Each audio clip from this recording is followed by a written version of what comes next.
তো আজকে আমরা কোষ গঠনের 5 নাম্বার ক্লাসে আসছি, 5 নাম্বার ফ্রি ক্লাস আজকে আমাদের। অ্যান্ড আজকে আমরা আগের ক্লাসে যতটুকু পড়ছিলাম, আগের ক্লাসে আমরা কোন পর্যন্ত পড়ছিলাম, স্টেম কোষ পর্যন্ত পড়ছিলাম, রাইট? অ্যান্ড আজকে আমরা কোথায় ঢুকবো? আজকে আমরা একটা উদ্ভিদ কোষের ভিতরে ঢোকা শুরু করব। উদ্ভিদ কোষের ভিতরে ঢুকবো, প্রোটোপ্লাজম কি, কোষের কতটুকু সজীব বস্তু, কতটুকু নির্জীব বস্তু, এগুলো নিয়ে আজকের ক্লাসে আমরা আলোচনা করব। তোমরা যারা যারা ইউটিউব থেকে আমার ক্লাসটা করতেছো তাদেরকে আজকে একটা অনুরোধ করবো, সেটা হচ্ছে ক্লাসটা শেষ করার পরে অবশ্যই ক্লাসে একটা কমেন্ট করে যাওয়া, এই ক্লাসটা কেমন লাগছে এটা তোমরা অবশ্যই করবা, ঠিক আছে? এবং সাবস্ক্রাইব করে যাবা যারা ইউটিউব থেকে পরে ক্লাসটা দেখতেছো, আমার হাসনাত সবুর ইউটিউব চ্যানেল থেকে। আর যারা ফেসবুক থেকে দেখতেছো তারা তো এখানে আসো, আমি দেখতে পাচ্ছি শিহাব আছে আমাদের সাথে, লিজা আছে আমাদের সাথে। এরা প্রতি ক্লাসেই থাকে, প্রতি ক্লাসে চলে আসে, নামগুলো আমাদের মুখস্থ হয়ে গেছে। আমার শিহাব, লিজা, মোহনা, আরাফ, এরকম বেশ কয়েকটা নাম আমার মুখস্থ হয়ে গেছে। ওকে, তা চলো আমরা শুরু করি। আমরা আগের ক্লাসে যতটুকু পড়ছিলাম তারপর থেকে আমরা দেখতেছি, ঠিক আছে? আগের ক্লাসে যা দেখছিলাম তারপর থেকে খেয়াল করো। একটি আদর্শ উদ্ভিদ কোষের গঠন, এটা আমাদের কোন বইয়ের পিডিএফ, কোন বইয়ের স্ক্রিনশট দেখো লেখা আছে। মেন বই হিসেবে আমরা বায়োলজি প্রথম পত্র আবুল হাসান স্যারের বইটা পড়তেছি। আবুল হাসান স্যারের বই থেকে আমরা এটা কি পড়তেছি, ওকে? তাহলে দেখো কি লেখছে, আমরা একটু মেন বইয়ের লাইনগুলো একটু পড়ি। আজকে আমরা ছোট ক্লাস নেবো, বেশিক্ষণ নেবো না আজকে আমরা ক্লাস। সব উদ্ভিদ যেমন একই রকম নয়, সব উদ্ভিদ কোষও একই রকম নয়। এই কথাটা কিন্তু আমরা সেই প্রথম থেকে জেনে আসতেছি যে সকল কোষ দেখতে কখনো কি হয় না, একই রকম হয় না, পার্থক্য আছে। আমরা অ্যানিমেশনের ক্ষেত্রে দেখছি কিছু কোষ লম্বা, কিছু কোষ গোল, কিছু কোষ বাঁকা, 5 কোণা, 4 কোণা, 3 কোণা, এমনকি ষড়ভুজাকৃতির কোষও আছে বেনজিনের মতো অনেকটা, ঠিক আছে? এমনকি একটি বহুকোষী উদ্ভিদের বিভিন্ন টিস্যুর কোষের বিভিন্নতা দেখা যায়। অর্থাৎ একটা গাছের ক্ষেত্রে অনেক রকমের কোষ দেখা যেতে পারে, এক এক জায়গায় এক এক রকমের কোষ থাকতে পারে। কাজেই কোনো একটি নির্দিষ্ট কোষে সব গঠন উপাদান ও ক্ষুদ্রাঙ্গ নাও থাকতে পারে। অর্থাৎ একটা কোষে সকল অঙ্গাণু নাও থাকতে পারে। কোষের অঙ্গাণু মানে বুঝছো তো, মাইটোকন্ড্রিয়া, প্লাস্টিড, গোলজি বস্তু, এন্ডোপ্লাজমিক জালিকা, এটা সকল কোষে নাও থাকতে পারে। এই কথাটা এখানে বলছে, সব জায়গায় সব কিছু নাও থাকতে পারে। তবে বর্ণনার সুবিধার্থে একটি কোষে সব উপাদান ও অঙ্গের উপস্থিতি ধরে নেওয়া হলে যে কোষটা তৈরি হবে সেটা একটা আদর্শ উদ্ভিদ কোষ। তার মানে আমরা আমাদের বলার সুবিধার্থে ধরে নিচ্ছি একটা কোষে সব কিছু আছে, তারপর আমরা আঁকাচ্ছি এবং এটাই হবে একটা আদর্শ উদ্ভিদ কোষ। ওকে, একটা জিনিস দেখো, সবাই বলে না যে স্কুলের পড়া হচ্ছে পুকুর আর কলেজের পড়া হচ্ছে সমুদ্র, কারণ কলেজের সিলেবাস অনেক বড়। কথা সত্য, কিন্তু আমি একটা কথা তোমাদের মনে আগেও বলছিলাম যে পানিতে ভেসে থাকা, নর্মাল পুকুরের পানিতে ভেসে থেকে সাঁতার কাটার থেকে সমুদ্রের পানিতে ভেসে থাকা এবং সাঁতার কাটা কিন্তু সহজ। ফিজিক্স কিন্তু এটাই বলে, ঠিক আছে? তো তোমাকে টেকনিক জানতে হবে। আমি সহজ পদ্ধতিটা বলে দিই। দেখো, তোমরা যখন 9-10-এ যখন পড়ছো বায়োলজি বই, তখন তোমার প্রত্যেকটা লাইন মুখস্থ করা লাগছে, ইচ অ্যান্ড এভরি লাইন তোমার মুখস্থ করা লাগছে। কলেজ লাইফে তোমার সবগুলো লাইন মুখস্থ করতে হবে না, এটাই তো মজা। দেখো, এই যে এই লাইনগুলো লাগবে না, যেই লাইনগুলো লাগবে সেইগুলাকে আমি কি করে রাখছি, দাগায় রাখছি। সো এখানে এইটাই একটা মজা, বুঝছো? তো দেখো কি বলছে, একটি আদর্শ উদ্ভিদ কোষে কি কি জিনিস থাকতে পারে? 5টা জিনিসকে এখানে আলাদা করে দিয়েছে। 5টা জিনিস, কয়টা জিনিসকে আলাদা করে দিয়েছে? 5টা জিনিসকে এখানে আলাদা করে আলোচনা করবে। সেই 5টা জিনিসের নাম কি? প্রথমত হচ্ছে কোষ প্রাচীর। কোষ প্রাচীর এটা হচ্ছে প্রথম উপাদান। উদ্ভিদ কোষের একটা বড় বৈশিষ্ট্য হচ্ছে উদ্ভিদ কোষের কি থাকবে? প্রাচীর থাকবে, কোষ প্রাচীর থাকবে। তাহলে এই কোষ প্রাচীর হচ্ছে একটা উপাদান, এটা একটা জড় কোষ প্রাচীর। 2 নাম্বার উপাদান হিসেবে আছে, 2 নাম্বার উপাদান আছে কোষ ঝিল্লি, যেটা থাকতেই হবে। কোষ ঝিল্লি না থাকলে কখনো একটা কোষ হইতেই পারবে না। 3 নাম্বার উপাদান হিসেবে কি আছে? সাইটোপ্লাজম। সাইটো মানে কোষ, আর প্লাজম মানে হচ্ছে জেলির মতো গঠন বা নরম গঠন। সাইটোপ্লাজম থাকবে। এখন দেখো সাইটোপ্লাজমের মধ্যে কি বলছে, এতে কি কি আছে? সাইটোপ্লাজমের ভিতরে কি কি আছে?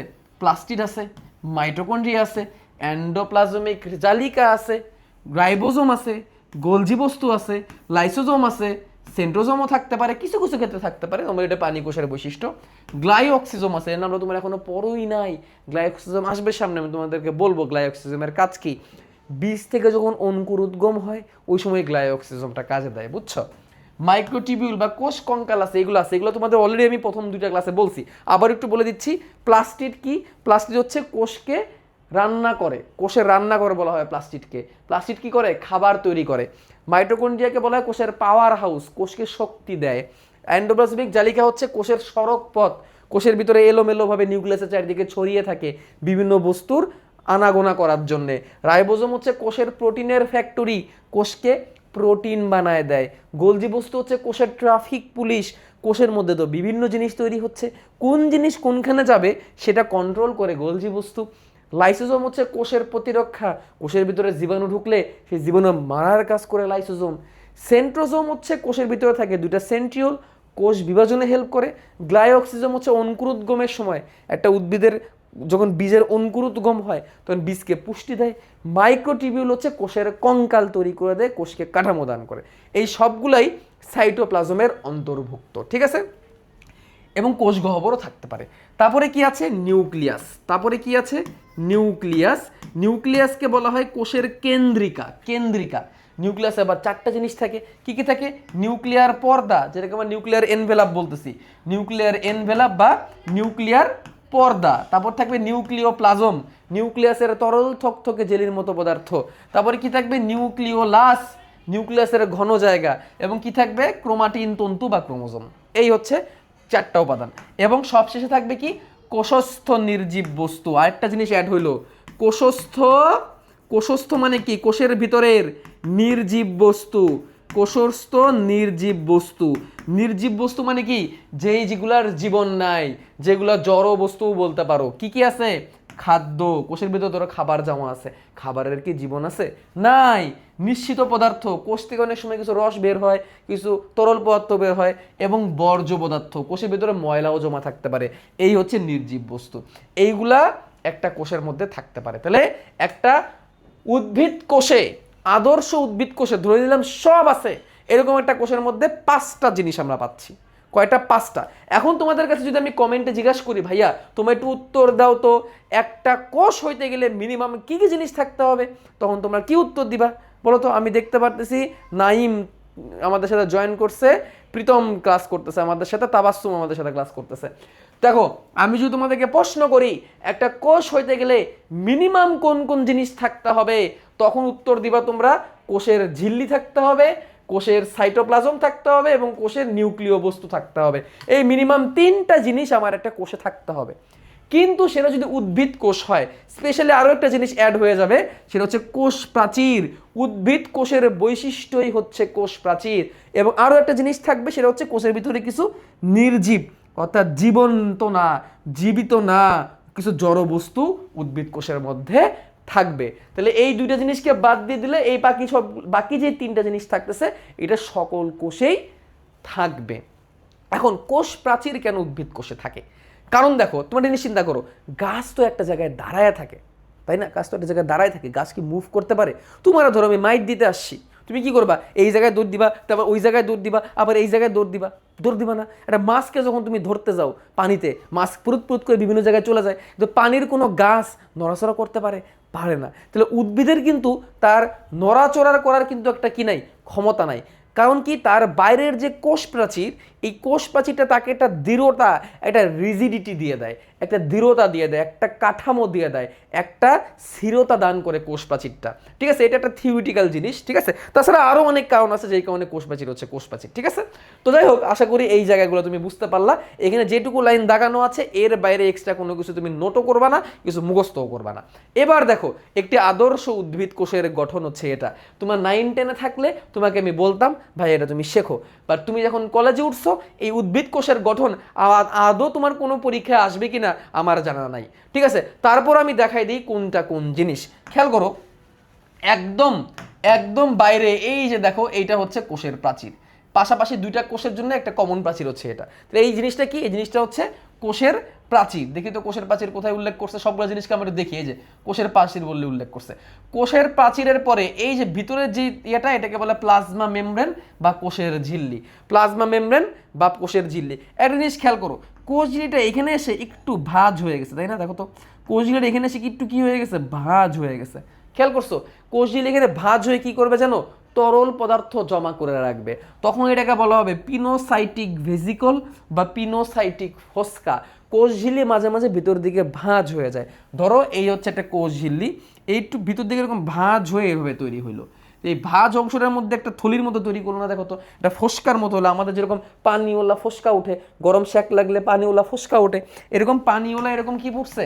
ফোস্কা উঠছে। তো এই ফোস্কাটার নাম কি? যেহেতু পানি জমা রাখছে, যেহেতু তরল পদার্থ জমা রাখছে, এই জন্য এটাকে বলা হবে পিনোসাইটিক ফোস্কা বা পিনোসাইটিক ভেসিকল, পানি জমা বা তরল পদার্থ যদি সে কি রাখে, জমা রাখে। ওকে, এটা আমরা দেখলাম। এবার দেখি তো আর কি কি দেখতে পারতেছি। এই দেখো একটা জিনিস, সেটা হচ্ছে কূপ। কূপ দেখো এখানে একটা ফাঁকা আছে, দুটা মানে কোষ প্রাচীরের ফাঁকে ফাঁকে কিছু জায়গা থাকে বুঝছো, যাতে করে দুটা কোষের মধ্যে আদান প্রদানটা সহজ হয়। কোষ প্রাচীর যখন আমরা আঁকাই, খেয়াল করবা, আমরা যখন কোষ প্রাচীরটা আঁকাই তখন মাঝে মাঝে একটু ফাঁকা রাখি, মাঝে মাঝে একটু কি রাখি, ফাঁকা রাখি, এবং এই ফাঁকাটা কোষ প্রাচীরের মধ্যে যোগাযোগ রক্ষা করতে, দুটা কোষের মধ্যে যোগাযোগ রক্ষা করতে অনেকটা হেল্প করে। তো এই ফাঁকাটাকে বলা হয়েছে কূপ, ইংলিশে এটাকে বলা হয় পিট, ইংলিশে এটাকে বলা হয় পিট। এবং এরই মাধ্যমে দুইটা কোষ কি করে জানো, একটার সাথে আরেকটা এরকম ভাবে যোগাযোগ রক্ষা করে। এই সাথে এখানে তো আরেকটা কোষ আছে, দুইটা কোষ পাশাপাশি কি করে, যোগাযোগ রক্ষা করে, কিসের মাধ্যমে, কূপ বা পিটের মাধ্যমে। তারপর দেখো তো কি পাইছি, তারপর পাইছি হচ্ছে মাইটোকন্ড্রিয়া। মাইটোকন্ড্রিয়া কি, কোষের পাওয়ার হাউস। মাইটোকন্ড্রিয়া কি, কোষের পাওয়ার হাউস। এই যে দেখো এই গঠনটা, এই গঠনটার নাম হচ্ছে মাইটোকন্ড্রিয়া। মাইটোকন্ড্রিয়া কি করবে, মাইটোকন্ড্রিয়া কোষের পাওয়ার হাউস হিসেবে কাজ করবে, কোষকে শক্তি তৈরি করে দিবে, শ্বসন করবে। তারপরে কি আছে দেখো তো, এন্ডোপ্লাজমিক জালিকা মসৃণ এবং এন্ডোপ্লাজমিক জালিকা অমসৃণ। খেয়াল করো, এই যে ভেতরেরটা হচ্ছে নিউক্লিয়াস, নিউক্লিয়াসের চারিদিকে যে এন্ডোপ্লাজমিক জালিকাগুলো থাকবে, যার গায়ে রাইবোজোম লাগানো থাকবে, তারা হবে অমসৃণ। রাইবোজোম লাগানোর কারণে তারা খসখসে খসখসে খসখসে হয়ে যাবে। আর এইখানে যাদের গায়ে রাইবোজোম লাগানো থাকবে না, যেগুলোর গায়ে রাইবোজোম লাগানো থাকবে না, সেগুলো হবে কি, মসৃণ।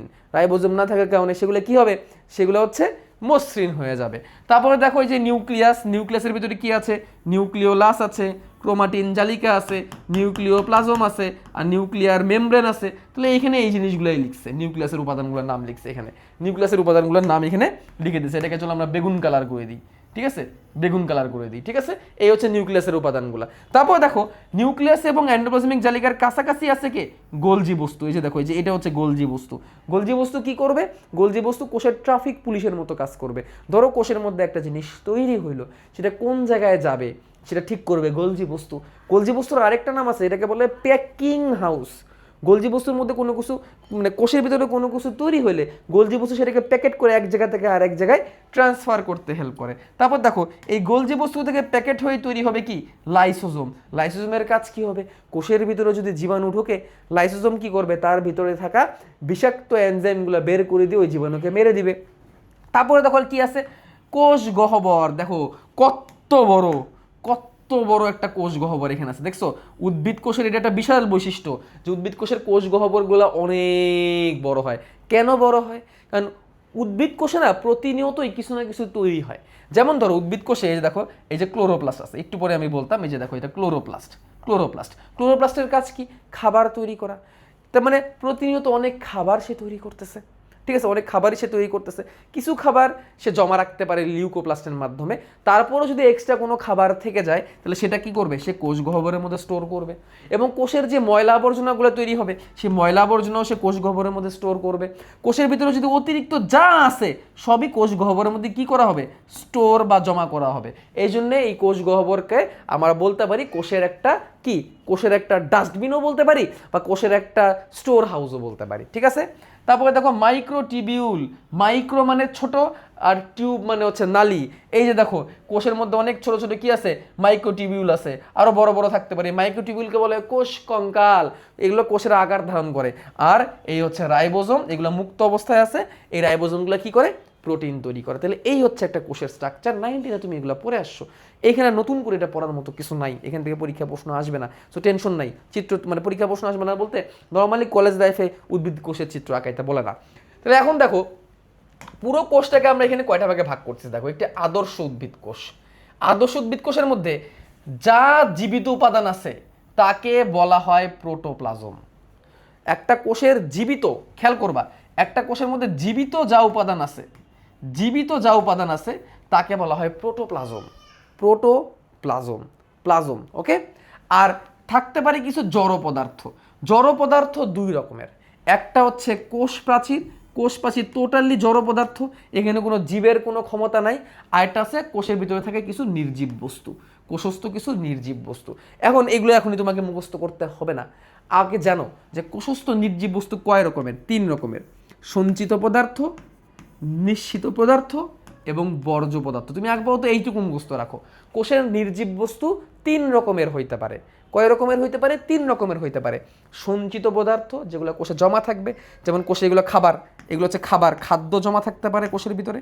তারপরে এগুলো হচ্ছে নিশ্চিত পদার্থ, এগুলো কোষ থেকে বের হবে, যেমন নেকটার বা মধু কোষ থেকে বের হয়, এনজাইম কোষ থেকে বের হয়, পিগমেন্ট, পিগমেন্ট মানে হচ্ছে কিছু কালার বা রঞ্জক, এগুলো কোষ থেকে বের হয়, এবং হরমোন কোষ থেকে বের হয়। আর আছে বর্জ্য পদার্থ, এগুলো সবই হচ্ছে কি বর্জ্য পদার্থ। এগুলোর নাম এখনই তোমার মুখস্থ করতে হবে না, এগুলোর নাম তোমার এখনই মুখস্থ করার প্রয়োজন নেই। খালি তুমি 3টা জিনিস জানো, তুমি জাস্ট 3টা কথা জানো যে কোষের ভিতরে নির্জীব বস্তু প্রাথমিকভাবে 3 রকমের, এই কথাটা শুধু মুখস্থ করো। 3 রকমের কি কি?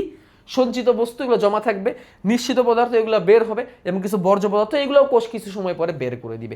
এই 3টা হচ্ছে নির্জীব বস্তু, এবং কোষ প্রাচীরও হচ্ছে মানে জড় বস্তু। তাহলে এই দুটা হচ্ছে জড় বস্তু। কি কি জড় বস্তু? কোষ প্রাচীর এবং নির্জীব বস্তু। কোষ প্রাচীরও জড়, নির্জীবও জড়। নির্জীবের মধ্যে আবার 3টা: সঞ্চিত পদার্থ, নিশ্চিত পদার্থ, বর্জ্য পদার্থ। এগুলোর মুখস্থ এখনই করা লাগবে না, ঠিক আছে ভাই? কোষ কঙ্কাল শুধু মাইক্রোটিবিউল দিয়ে তৈরি না, কোষ কঙ্কাল 3 রকমের: মাইক্রোটিবিউল, মাইক্রোফিলামেন্ট, ইন্টারমিডিয়েট ফিলামেন্ট। আচ্ছা, এবার আসি প্রোটোপ্লাজমের মধ্যে। প্রোটোপ্লাজমের মধ্যে কোষের ভিতরে যা জীবিত বস্তু আছে তাই হচ্ছে প্রোটোপ্লাজম। এখন দেখো প্রোটোপ্লাজমের মধ্যে কি কি আছে? কোষ ঝিল্লি, সাইটোপ্লাজম এবং নিউক্লিয়াস, এই 3টা হচ্ছে প্রোটোপ্লাজমের অংশ। তার মানে কোষ ঝিল্লি নিজেও প্রোটোপ্লাজম। সাইটোপ্লাজমের মধ্যে আবার কি আছে দেখি একটু। আচ্ছা, নিউক্লিয়াসটাকে দেখে ফেলি। নিউক্লিয়াসের মধ্যে তো আমরা অলরেডি জেনে আসছি, নিউক্লিয়াসের মধ্যে কি কি আছে অলরেডি কিন্তু আমরা জেনে আসছি। নিউক্লিয়ার মেমব্রেন, নিউক্লিওপ্লাজম, নিউক্লিওলাস আর নিউক্লিয়ার রেটিকুলাম, এটা অলরেডি আমরা জেনে গেছি, ঠিক আছে? সাইটোপ্লাজমের মধ্যে আবার ভাগ করতেছি আমরা 2টা জিনিস: সাইটোসল, ওই যে আমরা অ্যানিমেশনে দেখাইছিলাম সাইটোপ্লাজমের ভিতরে থাকা তরল পদার্থকে সাইটোসল বলে। এটা এমনি মনে রাখবা, এটাকে এমনি মনে রাখবা। সাইটো মানে কোষ, আর সল দিয়ে মনে রাখবা জল, সল দিয়ে মনে রাখবা জল। তাহলে কোষের ভিতরে থাকা জলীয় পদার্থ হচ্ছে সাইটোসল। আর আছে বিভিন্ন অঙ্গাণু, অঙ্গাণুর মধ্যে আছে mitochondria, Golgi, lysosome, endoplasmic plastid, কিছু ভ্যাকিউল আর পারক্সিজম। আর ঝিল্লিবিহীন আছে মাইক্রোটিবিউল, মাইক্রোফিলামেন্ট, ইন্টারমিডিয়েট ফিলামেন্ট, এগুলোকে বলে কোষ কঙ্কাল, রাইবোজোম, সেন্ট্রিওল, প্রোটিওমস, ঠিক আছে? মানে এই প্রত্যেকটা নিয়ে আমরা ফিউচারে আলোচনা করব। তাহলে আমরা এখান থেকে একটা ছোট্ট জিনিস মুখস্থ করি, সেটা হচ্ছে কোষের মধ্যে কোন অঙ্গাণুগুলার পর্দা আছে, কোন অঙ্গাণুগুলার পর্দা নাই। খেয়াল করো, ঝিল্লিবদ্ধ, ঝিল্লিবদ্ধ মানে কি? পর্দা আছে। আর ঝিল্লিবিহীন মানে কি? পর্দা নাই। কিছু অঙ্গাণুর বাইরে পর্দা আবরণ থাকে, কিছু অঙ্গাণুর বাইরে থাকে না। এটা মনে রাখার চলো একটা টেকনিক দিয়ে দিই। এটা মনে রাখার টেকনিক হচ্ছে মা এরা পাগল। ধরো মায়েরা বলতেছো, মা এরা দেখো পাগল, এরা পাগল, এরা পাগল, এরা শুভ্র ভাইয়ের কোর্স না কিনে অন্যান্য জায়গায় ভর্তি হয়েছে, দেখো ভাইয়া এরা পাগল, এরা বোঝে না, ঠিক আছে? মা থেকে মনে রাখবা মাইটোকন্ড্রিয়া, মা থেকে মনে রাখবা মাইটোকন্ড্রিয়া। মাইটোকন্ড্রিয়ার বাইরে দ্বিস্তরীয় আবরণ থাকবে, ঠিক আছে? এরা, এরা থেকে মনে রাখবা এন্ডোপ্লাজমিক রেটিকুলাম, এরা থেকে মনে রাখবা এন্ডোপ্লাজমিক রেটিকুলাম, ER, এরা এন্ডোপ্লাজমিক রেটিকুলাম। পা থেকে মনে রাখবা প্লাস্টিড তথা ক্লোরোপ্লাস্ট, প্লাস্টিড তথা ক্লোরোপ্লাস্ট। গ থেকে মনে রাখবা গোলগি বস্তু, গ থেকে মনে রাখবা কি? গোলগি বস্তু, গোলগি বস্তু, ঠিক আছে? পা থেকে আরেকটা আছে পারক্সিজম, পা থেকে আরেকটা আছে কি? পারক্সিজম।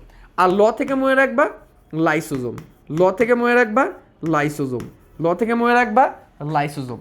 এইগুলা হচ্ছে, এইগুলোর বাইরে আবরণ থাকবে। এখন আছে ভ্যাকিউল, ভ্যাকিউল হচ্ছে গহ্বর, গহ্বরের বাইরে তো অবশ্যই আবরণ থাকবে। এন্ডোপ্লাজমিকেরও গহ্বর তৈরি করতে পারে, গোলজি বস্তু গহ্বর তৈরি করতে পারে। ভ্যাকিউল এমনি তোমার মনে থাকবে ফিউচারে, সমস্যা নেই। মা এরা পাগল, এরা কি? এরা হচ্ছে আবরণ বেষ্টিত, এরা হচ্ছে আবরণ বেষ্টিত অঙ্গাণু, অর্থাৎ এমন অঙ্গাণু যাদের দেহের বাইরে কি আছে? আবরণ আছে। এইটা কিসে আসবে? এটা MCQতে আসবে তোমাদের। নিচের কোনটি ঝিল্লিবদ্ধ, নিচের কোনটি ঝিল্লিবিহীন, নিচের কোনটি ঝিল্লিবদ্ধ, নিচের কোনটি ঝিল্লিবিহীন, এইগুলো MCQতে আসে এবং এটা তোমাকে অবশ্যই জানতে হবে। তাহলে এই পেজ থেকে আমি কি কি মুখস্থ করবো, এই পেজ থেকে আমরা কিভাবে মনে রাখবো? তাহলে আমরা একটু দেখি, আমরা একটু দেখি। এটি আদর্শ উদ্ভিদ কোষ, এই পেজ থেকে আমরা কি কি মনে রাখবো? আদর্শ উদ্ভিদ কোষ। কি কি মনে রাখতে হবে দেখো এই পেজ থেকে? আদর্শ উদ্ভিদ কোষ থেকে মধ্যে আমরা প্রথমে 2টা ভাগে ভাগ করছি, একটা হচ্ছে জড় আর একটা হচ্ছে জীবিত। জীবিত উপাদানটাকে আমরা কি বলছি? প্রোটোপ্লাজম। জীবিত উপাদানগুলোকে আমরা কি বলছি? প্রোটোপ্লাজম বলছি। জড়ের মধ্যে আবার 2টা উপাদান পাইছি, কোষ প্রাচীর নিজে ইটসেলফ জড়, কোষ প্রাচীর নিজে ইটসেলফ জড়, দেখো আমার সাথে মুখস্থ করো। আর আছে কোষস্থ কিছু নির্জীব বস্তু, কোষস্থ কিছু নির্জীব বস্তু। কোষস্থ নির্জীব বস্তুকে আবার 3টা ভাগে ভাগ করছি আমরা, 3টা ভাগে ভাগ করছি। কি কি? তিনটা ভাগের ভাগ কি? সঞ্চিত খাদ্য, সঞ্চিত খাদ্য, নিঃসৃত বস্তু, সঞ্চিত খাদ্য, নিঃসৃত পদার্থ এবং আরেকটা কি পড়ছিলাম? বর্জ্য পদার্থ। এইগুলো হচ্ছে কোষস্থ নির্জীব বস্তু। আর কোষ প্রাচীর নিজেই তো জড় বস্তু। আচ্ছা, এবার আমরা যদি জীবিত উপাদানের মধ্যে চলে যাই, জীবিত উপাদানের মধ্যে যদি চলে যাই তাহলে আমরা এখানে কি কি পাইছি? জীবিত উপাদানের মধ্যে আমরা পাইছি প্রোটোপ্লাজমের মধ্যে তিনটা উপাদান পাইছি। কোষ ঝিল্লি পাইছি, কোষ ঝিল্লি এটাও জীবিত। তারপরে আমরা কি পাইছি? সাইটোপ্লাজম, সাইটোপ্লাজম নিজেও জীবিত। এবং 3 নাম্বার পাইছি নিউক্লিয়াস, নিউক্লিয়াস। তো নিউক্লিয়াস থেকে নতুন করে বলার কিছু না, নিউক্লিয়াসটাকে আমি বেগুন কালার করে দিই, বেগুন কালার করে দিই। নিউক্লিয়াসের মধ্যে 4টা জিনিস আছে, এই 4টা জিনিসের নাম তোমরা সবাই জানো, আমি অলরেডি কয়েকবার বলছি। নিউক্লিয়াসের পর্দা, নিউক্লিওপ্লাজম, নিউক্লিওলাস, নিউক্লিয়ার রেটিকুলাম। গেল। কোষ ঝিল্লি থেকে বলার মতো কিছু নাই, কোষ ঝিল্লি তো কোষ ঝিল্লি, এটা নিয়ে অনেক আলোচনা সামনে আমরা করব। সাইটোপ্লাজমের মধ্যে আবার 2টা জিনিস তৈরি হয়ে গেল। সাইটোপ্লাজমের মধ্যে আবার আমরা কি 2টা উপাদান পেয়ে গেলাম। সাইটোপ্লাজমের মধ্যে কয়টা উপাদান পেলাম? 2টা উপাদান, মানে 2টা ভাগে ভাগ করলাম। একটা হচ্ছে সাইটোসল। আচ্ছা একটা মিনিট। সাইটোপ্লাজমের মধ্যে দুইটা কেন্দ্রে আমরা ভাগ করতে পারলাম। একটা হইলো সাইটোসল। সাইটোসল কি? সাইটোপ্লাজমের তরল পদার্থ, সাইটোপ্লাজমের তরল পদার্থ। আরেকটা পার্ট কি পাইলাম? অঙ্গাণু। আরেকটা পার্ট কি গেলাম? সাইটোপ্লাজমের অঙ্গাণু। সাইটোপ্লাজমের অঙ্গাণু। অঙ্গাণু মানে কি? সাইটোপ্লাজমের মধ্যে যে জিনিসপাতিগুলো আছে, এই অঙ্গাণুর মধ্যে আবার আমরা 2টা ভাগে ভাগ করতে পারলাম। অঙ্গাণুর মধ্যে আবার 2টা ভাগে ভাগ করতে পারলাম। কি কি? ঝিল্লিবদ্ধ, ঝিল্লিবদ্ধ এবং ঝিল্লিবিহীন, এবং ঝিল্লিবিহীন। ঝিল্লি মানে কি? পর্দা। ঝিল্লিবদ্ধ আর ঝিল্লিবিহীন। ঝিল্লিবদ্ধগুলোর মধ্যে মনে রাখতে বলছি কি? মা এরা পাগল। তাহলে কি? Mitochondria, endoplasmic reticulum, peroxisome, plastid, Golgi বস্তু এবং লাইসোজোম। আর ঝিল্লিবিহীনের মধ্যে বাকিগুলোর কি নাই? পর্দা নাই। তাহলে ঝিল্লিগুলো মনে রাখলে ঝিল্লিবিহীনগুলো তোমার এমনি কি মনে থাকবে। দেখছো চার্ট আমাদের মুখস্থ হয়ে গেল, পুরো চারটায় দেখছো আমাদের ক্লাসের মধ্যেই কিন্তু মুখস্থ হয়ে গেলো। এখন বলো কার কার এটা এখনো মুখস্থ হয় নাই? কার কার এটা এখনো মুখস্থ হয় নাই? যার যে এটা মুখস্থ হয় নাই সে অবশ্যই এটা আজকে কি করে ফেলবা? মুখস্থ করে ফেলবা। এটা তোমার মুখস্থ করা কর্তব্য, এটা তোমাকে মনে রাখতে হবে। ক্লাসের মধ্যে তুমি এগুলো মুখস্থ করে ফেলবা, ঠিক আছে? ডান। এখন তোমাকে একটা প্রশ্ন করি, তুমি কিভাবে বুঝবা কোনটা জীব আর কোনটা জড়? এটা বুঝার একটা উপায় আছে। দেখো দেখো কোষ জীব আর জড়কে বুঝতে গেলে 2টা কোশ্চেন তুমি করতে পারো। কোনটা জীব আর কোনটা জড় এটা বুঝতে গেলে তুমি 2টা কোশ্চেন করতে পারবা। 2টা কোশ্চেন। নাম্বার ওয়ান, তার মুভমেন্ট আছে কিনা, তার মুভমেন্ট আছে কিনা, সে কি নড়াচড়া করতে পারে কিনা, মুভমেন্ট, সে কি মুভমেন্ট দেখায় কিনা, অর্থাৎ সে নড়াচড়া করতে পারে কিনা। এর নাম্বার 2, তার বিপাক হয় কিনা, তার মধ্যে ক্রিয়া বিক্রিয়া হয় কিনা। এই 2টা জিনিস। যেমন ধরো কোষ প্রাচীর, এর কোনো মুভমেন্টও নেই, কোষ প্রাচীর একদম ফিক্সড একটা রিজিড একটা জিনিস, এবং কোষ প্রাচীরের মধ্যে কোনো ক্রিয়া বিক্রিয়া বা বিপাক হয় না। তেমনি এই সবগুলোর ক্ষেত্রে একই কথা, এগুলো জাস্ট জমা থাকে। এগুলো যেমন ধরো খাদ্য জমা থাকে, নিশ্চিত পদার্থ খালি বের হয়ে আসে, কোনো মুভমেন্ট হয় না। বর্জ্য পদার্থ সেম অবস্থা। কিন্তু দেখো কোষ ঝিলের একটা মুভমেন্ট আছে, কোষ ঝিলে নড়াচড়া করে। কোষ ঝিলের মুভমেন্টটাকে বলা হয় ফ্লিপ ফ্লপ মুভমেন্ট, মনে রাখবা। কোষ ঝিলের যে মুভমেন্ট এটাকে বলা হয় ফ্লিপ ফ্লপ মুভমেন্ট। এটা আমরা পড়বো সামনে। কোষ ঝিলের মুভমেন্ট, কোষ ঝিলের মুভমেন্ট আছে। সাইটোপ্লাজমের ভিতরে যা কিছু আছে সবই কি করে? মুভমেন্ট করে। এবং নিউক্লিয়াসের ভিতর থেকেও বিভিন্ন জিনিসের আদান প্রদান হইতে পারে, ঠিক আছে? তাহলে এগুলো মুভমেন্ট আছে, এবং এদের প্রত্যেকটার মধ্যে বিভিন্ন ক্রিয়া বিক্রিয়া হয়। এটা দিয়ে আমরা চাইলে বুঝতে পারি কোনটা জড় কোনটা জীবিত। এবার আমরা আরেকটু গভীর আলোচনায় চলে যাব। তোমরা বইয়ের সিলেবাস সিরিয়ালে পড়লে এই আমরা যেটুকু পড়াইলাম, এই যেখানে যেটুকু পড়াইলাম, এইটার পরে আসবে হচ্ছে কোষ প্রাচীর। বাট আমি কোষ প্রাচীরটা পরে যাব। কোষ প্রাচীর একটু বড় আলোচনা, ওটার জন্য একটা ক্লাস আলাদাভাবে লাগবে। আমরা চলে যাব প্রোটোপ্লাস্টের মধ্যে। আমরা একটা টপিক স্কিপ করে সামনে যাচ্ছি। যে টপিকটা স্কিপ করছি সেটা হচ্ছে কোষ প্রাচীর। কোষ প্রাচীরটাকে আমরা নেক্সট ক্লাসে পড়বো ইনশাল্লাহ, ঠিক আছে? আমি তার মধ্যে একটু কমেন্ট দেখি, পুরো লাইভটা করতে পারি না, এখন করো। বা সেল ভ্যাকুলার পর্দাকে টোনোপ্লাস্ট, হ্যাঁ কোষ গহ্বরের পর্দাকে টোনোপ্লাস্ট বলা হয়। আর কোষ গহ্বরের ভিতরে যে তরল পদার্থ থাকে এটাকে কোষ রস বলা হয়, ঠিক আছে? মুখস্থ হয়ে গেছে, ওকে, ভেরি গুড ভেরি গুড। তোমরা একটু ক্লাসটাকে কি শেয়ার করছো? তোমাকে ক্লাসটাকে শেয়ার করছো? করো নাই? ক্লাসটা শেয়ার করো। আর হচ্ছে ইউটিউব থেকে যারা ক্লাসটা করতেছো, তাদেরকে আমি অনুরোধ করবো তোমরা একটু ক্লাসটা কেমন লাগছে এইটা একটু অন্ততপক্ষে কমেন্টে জানায় যেও। এবার আমরা যে আলোচনাটার মধ্যে আসবো সেটা হচ্ছে প্রোটোপ্লাস্ট। খুবই গুরুত্বপূর্ণ একটা আলোচনা, প্রোটোপ্লাস্ট। তাহলে এখন একটু আগে পড়ে আসলাম আমরা প্রোটোপ্লাজম, এখন আবার নতুন করে আসলো প্রোটোপ্লাস্ট। এটা আবার কি জিনিস? আচ্ছা খেয়াল করো, আমি তোমাদের এখানে ভালো করে একটু বলি ব্যাপারটা। ধরো এটা একটা কোষ, এটা একটা উদ্ভিদ কোষ। উদ্ভিদ কোষের বাইরে কি আছে? উদ্ভিদ কোষের বাইরে একটা জড় কোষ প্রাচীর আছে। উদ্ভিদ কোষের বাইরে ধরো এইটা একটা জড় কোষ প্রাচীর। এটা তো জীবিত না, তার মানে সে অবশ্যই প্রোটোপ্লাজম হবে না, সে অবশ্যই প্রোটোপ্লাজম হবে না। এটা হচ্ছে জড় কোষ প্রাচীর। আচ্ছা, তার ভিতরে আমরা একটা কোষ গহ্বর দিয়ে দিলাম, বড় করে কোষ গহ্বর দিয়ে দিলাম।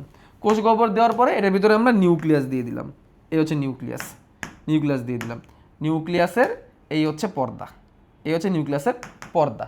তারপরে এটার ভিতরে আমরা নিউক্লিওলাস দিয়ে দিলাম, নিউক্লিওলাস দিয়ে দিলাম। নিউক্লিওলাস দেওয়ার পরে এটার ভিতরে আমরা নিউক্লিয়ার তন্তু দিলাম এবং নিউক্লিয়াসের কিছু ছিদ্রও দিয়ে দিলাম, নিউক্লিয়াসের পর্দায় কিছু ছিদ্রও দিয়ে দিলাম, নিউক্লিয়াসের পর্দায় কিছু কি দিয়ে দিলাম, ছিদ্রও দিয়ে দিলাম। এই হচ্ছে নিউক্লিয়াস।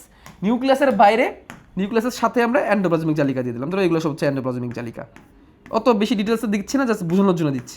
এগুলো ধরো এন্ডোপ্লাজমিক জালিকা, এগুলো হচ্ছে কি এন্ডোপ্লাজমিক জালিকা। এন্ডোপ্লাজমিক জালিকার গায়ে আমরা চলে কিছু রাইবোজোমও দিয়ে দিই, এন্ডোপ্লাজমিক জালিকার গায়ে চলো আমরা কিছু রাইবোজোমও দিয়ে দিই, যে রাইবোজোম দিয়ে দিলাম, তাহলে এগুলো দানাদার এন্ডোপ্লাজমিক জালিকা হয়ে গেল। এবার কিছু অদানাদার এন্ডোপ্লাজমিক জালিকা আমরা বানাইলাম, মসৃণ, এটা হচ্ছে এন্ডোপ্লাজমিক জালিকা। এবার কিছু গোলজি বস্তু বানাই, চলো গোলজি বস্তু। ধরো এই একটা,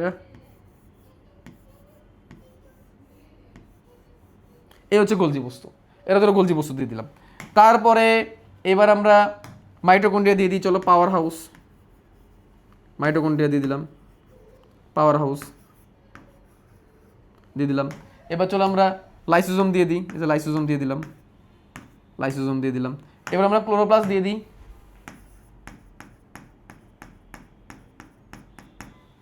ক্লোরোপ্লাস্ট দিয়ে দিলাম।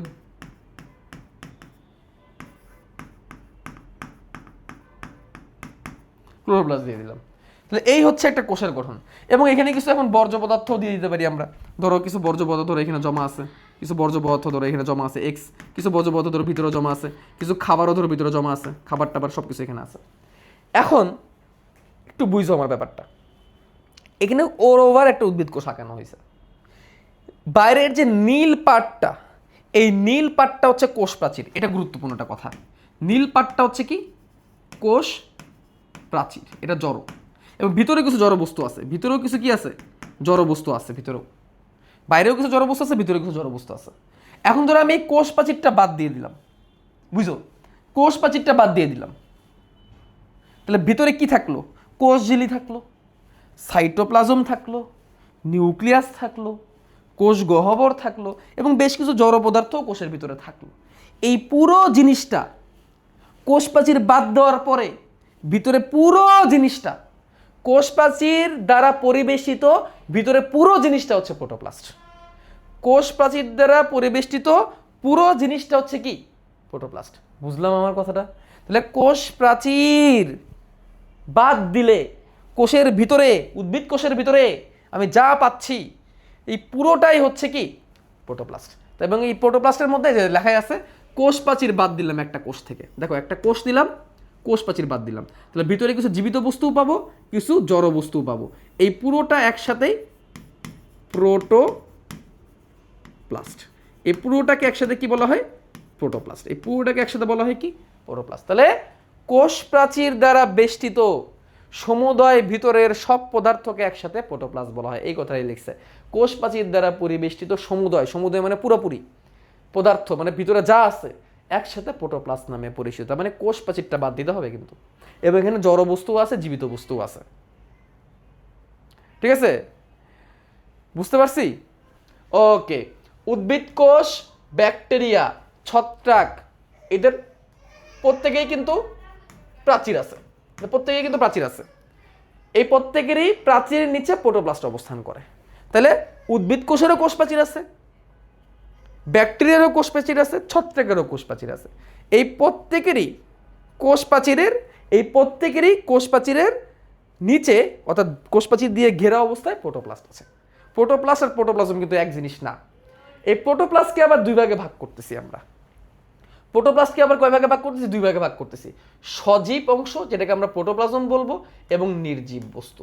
একটু আগে একটা জিনিস খেয়াল করছি, আমি বলছিলাম যে প্রোটোপ্লাজম কি, প্রোটোপ্লাজম হচ্ছে কোষের ভিতরে জীবিত যা আছে পুরোটাই প্রোটোপ্লাজম। এই যে কোষের ভিতরে জীবিত যা আছে পুরোটাই কি বলছিলাম প্রোটোপ্লাজম। আর কোষের ভিতরে তো নির্জীব বস্তু আছে, আছে কি না? কোষের বাইরে না হয় কোষ প্রাচীর আমি বাদ দিয়ে দিলাম, কোষের বাইরে তো কোষ প্রাচীর বাদ দিয়ে দিলাম, কোষের ভিতরে নির্জীব বস্তু আছে না? আছে তো। তাহলে ওইটাকে সাথে নিয়ে আমি কি বলবো, ওইটাকে সাথে নিয়ে বলবো আমি প্রোটোপ্লাস্ট। তাহলে প্রোটোপ্লাস্ট আর প্রোটোপ্লাজম এক জিনিস না, এটা অনেকেই বোঝে না। তাহলে আমি একটা কথা আবার লিখতেছি, দেখো, প্রোটোপ্লাজম ইজেন্ট প্রোটোপ্লাস্ট। প্রোটোপ্লাস্ট এই কথাটা মাথায় ঢুকায় নাও, অনেকে জিনিসটা বোঝে না। প্রোটোপ্লাজম আর প্রোটোপ্লাস্টের মাঝখানে পার্থক্যটা অনেকে করতে পারে না। আমি একটা কোষ নিলাম, বুঝো, আমি একটা কোষ নিলাম, একটা কোষ, সেখান থেকে কি বাদ দিলাম, কোষ প্রাচীর বাদ দিলাম, কোষ প্রাচীর বাদ দিয়ে দিলাম একটা কোষ থেকে, কোষ প্রাচীর বাদ, বুঝো, কোষ প্রাচীর বাদ। কোষ প্রাচীর বাদ দেওয়ার পরে তাহলে ভিতরে এখন কি থাকলো, ভিতরে থাকলো এখন কোষ ঝিলি থাকলো। তাহলে আমি লিখতেছি থাকলো কি কি, কোষ ঝিলি থাকলো, থাকলো সাইটোপ্লাজম থাকলো, থাকলো থাকলো কি নিউক্লিয়াসটাও থাকলো, থাকলো কি না বলো, থাকলো। এবং আরও কি থাকলো, থাকলো কিছু নির্জীব বস্তু, কিছু নির্জীব বস্তু থাকলো। নির্জীব বস্তু বলতে খাদ্য, বর্জ্য এবং বিভিন্ন নিশ্চিত নিশ্চিত জিনিসপত্র, এগুলো কিন্তু থাকলো, নিশ্চিত পদার্থ যেগুলো বের হবে এগুলো থাকলো। তাহলে এখানে তো জড়বস্তু আছে কোষের ভিতরে, যেহেতু জড়বস্তু আছে, যেহেতু জড়বস্তু আছে, সুতরাং এই সবগুলাকে একসাথে, এই সবগুলাকে একসাথে আমি কি বলবো, একসাথে বলবো প্রোটোপ্লাস্ট। একসাথে কি বলবো, প্রোটোপ্লাস্ট। থাকলো তাহলে কি, প্রোটোপ্লাস্ট। যেখানে কোষ প্রাচীর বাদ দিলে যা আছে পুরোটাই প্রোটোপ্লাস্ট, পুরোটাই কি প্রোটোপ্লাস্ট। ওকে, এবার আমরা কি করব, এবার আমরা কি করব, প্রোটোপ্লাস্ট থেকে, প্রোটোপ্লাস্ট থেকে নির্জীব পদার্থগুলো বাদ দিব, নির্জীব বস্তু মানে যেগুলো জীবন নাই এগুলোকে বাদ দিয়ে দিব। প্রোটোপ্লাস্ট থেকে নির্জীব পদার্থগুলোকে বাদ দিয়ে দিব। প্রোটোপ্লাস্ট থেকে যদি নির্জীব পদার্থগুলোকে বাদ দিয়ে দিই তাইলে ওই জিনিসটা হবে প্রোটোপ্লাজম। তাইলে ওইটাকে আমরা কি বলবো, প্রোটোপ্লাজম। তাহলে প্রোটোপ্লাজম মানে, প্রোটোপ্লাজম মানে অ্যাকচুয়াল টোটালি টোটালি টোটালি জীবিত বস্তু, টোটালি জীবিত উপাদান। তাহলে কোষের ভিতরে যত জীবিত উপাদান আছে এটাকে আমরা কি বলবো, প্রোটোপ্লাজম বলবো। তাহলে প্রোটোপ্লাস্ট আর প্রোটোপ্লাজম, প্রোটোপ্লাস্ট আর প্রোটোপ্লাজম, আশা করি তোমাদের মধ্যে আর কোনো ঝামেলা হবে না। ক্লিয়ার আছে? প্রোটোপ্লাস্ট কি পানি, পানি কোষেও থাকে নাকি কোষ প্রাচীর থাকা লাগবে না? এটা একটা খুব সুন্দর জিনিস, প্রাণী কোষে পুরোটাই দিলে প্রোটোপ্লাজম, পানি কোষ মানেই প্রোটোপ্লাজম। অথবা আরেক কথায় বলতে পারো, হ্যাঁ পানি কোষ মানেই প্রোটোপ্লাজম বলতে পারো, ঠিক আছে? বা প্রোটোপ্লাস্টও তুমি কাইন্ড অফ বলতে পারো, বাট পানি কোষ আসলে এইসব জড় বস্তু অত বেশি থাকে না, থাকলেও অনেক কম, ঠিক আছে? ফার্স্ট টাইম শুভ্র ভাইয়ের লাইভ ক্লাস দেখতেছি, তাও দেরিতে আসলাম, কোনো সমস্যা নাই, এখন থেকে রেগুলার থাকবা যাইমা। ওকে, এই কথাগুলো আই থিঙ্ক আমাদের এখন ক্লিয়ার। চলো তাহলে এবার আমরা একটু আবার বইয়ে চলে আসি। তাহলে প্রোটোপ্লাস্টকে দুই ভাগে ভাগ করলাম, যেটুকু জীবিত ওইটুকু হচ্ছে প্রোটোপ্লাজম, আর যেটুকু জড় জীবন নাই ওইটুকু হচ্ছে অপ্রোটোপ্লাজম, অর্থাৎ নির্জীব বস্তু। এরপরে ভিতরে এই লাইনগুলো আছে, এগুলো লাগবে না, এগুলো আগের লাইনগুলোই বলছে, এটুক তুমি না পড়লেও পারবা, এটুক না পড়লেও চলবে। আমরা এইখানে চলে আসি, প্রোটোপ্লাজমে চলে আসি। এবার প্রোটোপ্লাজমে চলে আসি, অর্থাৎ যেটুকু জীবিত সেখানে আমরা চলে আসছি। কোষের অভ্যন্তরে মানে কোষের ভেতরে কি বলছে, অর্ধ স্বচ্ছ, মানে পুরাপুরি ট্রান্সপারেন্ট না, অর্ধ স্বচ্ছ, একটু ঘোলা, আঠালো, অর্থাৎ পুরাপুরি লিকুইডই না, একটু আঠালো, জেলির ন্যায় অর্ধতল। স্বাভাবিক না, কোনো জিনিস যদি আঠালো হয়, কোনো জিনিস যদি একটু অস্বচ্ছ হয় তাহলে সেটা অবশ্যই অর্ধতরল হবে, পুরো জেলির মতো হবে, পুরোপুরি লিকুইডই হবে না। কলয়েডাল ধর্মী, কলয়েড মানে কি, কলয়েড মানে এমন বস্তু যেগুলো একটু দানাদার টাইপের হয়, যেগুলো পানি গ্রহণ করতে পছন্দ করে এবং যেগুলোকে কোনো দ্রবণের মধ্যে রাখলে অভিকর্ষের টানে নিচে থেতায় পড়ে না, এগুলোকে কলয়েড পদার্থ বলে। আপাতত মনে রাখো দানাদার পদার্থ, ঠিক আছে? এইগুলাকে বলা হয় প্রোটোপ্লাজম। আপাতত শুনি, ঠিক আছে, পরে মুখস্থ করব। এত সালে বিজ্ঞানী ফেলিক্স ডুজার্ডিন কোষের ভিতরে জেলির মতো থকথকে পদার্থকে সার্কোট বলছিল। কেন জানো সার্কোট কেন আসছিল? সার্কো মানে হচ্ছে পেশি, উনি পেশি নিয়ে গবেষণা করতেন, এই জন্য উনি সার্কোট নাম দিয়েছিল। তাহলে এখানে আমরা প্রথমে যে জিনিসটা মনে রাখবো, ডুজার্ডিন এই নামটা মনে রাখবো, উনি সার্কোট নামটা দিছে। ডুজার্ডিন কি নাম দিছে? সার্কোট। কেমনে মনে রাখবো দেখো, ডুজার্ডিন নাম শুরু হয়েছে ডি দিয়ে, আর সার্কট নামও শেষ হয়েছে ডি দিয়ে। এই ডি দেখে ডুজার্ডিন সার্কট এটুকু মনে রাখবো, আর কিছু না। এই শালটাল এগুলা জীবনও পড়বো না আমরা, এইসব শাল আমরা কখনোই পড়বো না। গেল। প্রোটোপ্লাজম শব্দটি বিজ্ঞানী পার্কিনসে সর্বপ্রথম ব্যবহার করে। তাহলে পার্কিনসে সবার প্রথমে কোন শব্দ ব্যবহার করছে? প্রোটোপ্লাজম শব্দটা ব্যবহার করছে। তাহলে পার্কিনসের নামের মধ্যে পো, আর প্রোটোপ্লাজম নামের মধ্যে প। তাহলে সার্কট নামটা দিছিল ডুজার্ডিন, উনি বুঝে নাই ওইটাই প্রোটোপ্লাজম, পরে নামটা প্রোটোপ্লাজম দিছে কে? নামটা প্রোটোপ্লাজম দিছে পার্কিনসে। তাহলে সার্কট ড ড ড ডুজার্ডিন, পার্কিনসে প প প প্রোটোপ্লাজম। ঠিক আছে, বুঝলাম? ওকে ওকে ওকে। তারপর দেখো, সর্বপ্রথম আদিকোষ। আচ্ছা, বিজ্ঞানী হাক্সলে প্রোটোপ্লাজম হচ্ছে জীবনের ভৌত ভিত্তি। বিজ্ঞানী হাক্সলের মতে প্রোটোপ্লাজম হচ্ছে ভৌত ভিত্তি, এই কথার একটু আমাদের মুখস্থ করতে হবে। প্রোটোপ্লাজম হচ্ছে জীবনের ভৌত ভিত্তি। হাক্সলে বলছে, এটা গুরুত্বপূর্ণ না, বাট এই লাইনটা গুরুত্বপূর্ণ। প্রোটোপ্লাজম হচ্ছে জীবনের ভৌত ভিত্তি। জীবনের ভৌত ভিত্তি মানে কি? জীবন, প্রোটোপ্লাজম পুরো জিনিসটা কি? জীবিত, এবং ওইটা দিয়েই সব কিছু হচ্ছে। কোষও যেহেতু জীবিত, এই জন্য এটাকে জীবনের ভৌত ভিত্তি বলা হচ্ছে। কোষও জীবিত, কোষ দিয়ে আমাদের সকল কাজ হয়, এই জন্য এটাকে জীবনের ভৌত ভিত্তি বলা হচ্ছে। ঠিক আছে, ওকে। এবার দেখো, প্রোটোপ্লাজমের ভিতরে 70 থেকে 90% পানি। এটা তোমাদের কলেজের পরীক্ষা আসতে পারে, বোর্ড পরীক্ষা আসে না। এই থেকে বোঝা যায় কেন পানির অপর নাম জীবন। পানিকে ফ্লুইড অফ লাইফ বলা হয়। এই প্রশ্নটা না কলেজে আমাদের খুব আসতো। ফ্লুইড অফ লাইফ কাকে বলা হয়? পানিকে। ফ্লুইড অফ লাইফ এটা কাকে বলা হয়? পানিকে। এই প্রশ্নটা কলেজে বেশি আসে। কলেজে যখন তোমরা টিউটোরিয়াল এক্সাম দিবা তখন এটা বেশি আসবে, বাট নর্মালি বোর্ড পরীক্ষা এটা আসে না। পানির অপর নাম জীবন গেল। এবং দেখো, পানির উপস্থিতি থাকা লাগবে। পানির অভাবে প্রোটোপ্লাজম শুকিয়ে কোষটাই মারা যাবে। উদ্ভিদের ক্ষেত্রে বীজের অঙ্কুরোদ্গমের জন্য পানি আবশ্যক। এগুলো মুখস্থ করার কিছু নাই। তাহলে আমরা এখন এখান থেকে কি পাইলাম? আমরা প্রথমে পাইলাম কোষ প্রাচীর বাদে ভিতরে যা আছে প্রোটোপ্লাস্ট। প্রোটোপ্লাস্টের ভিতরে জীবিত আর জড় দুটোই আছে। জীবিত উপাদানটাকে বলবে প্রোটোপ্লাজম, যেখানে কি কি থাকবে? কোষ ঝিল্লি, সাইটোপ্লাজম এবং নিউক্লিয়াস থাকবে। প্রোটোপ্লাজম কেমন? প্রোটোপ্লাজম হচ্ছে কোষের ভিতরে অর্ধস্বচ্ছ, অর্ধতরল, আঠালো, জেলির ন্যায় কলয়েডাল পদার্থটা হচ্ছে প্রোটোপ্লাজম। এটা মুখস্থ করতে হবে সংজ্ঞাটা।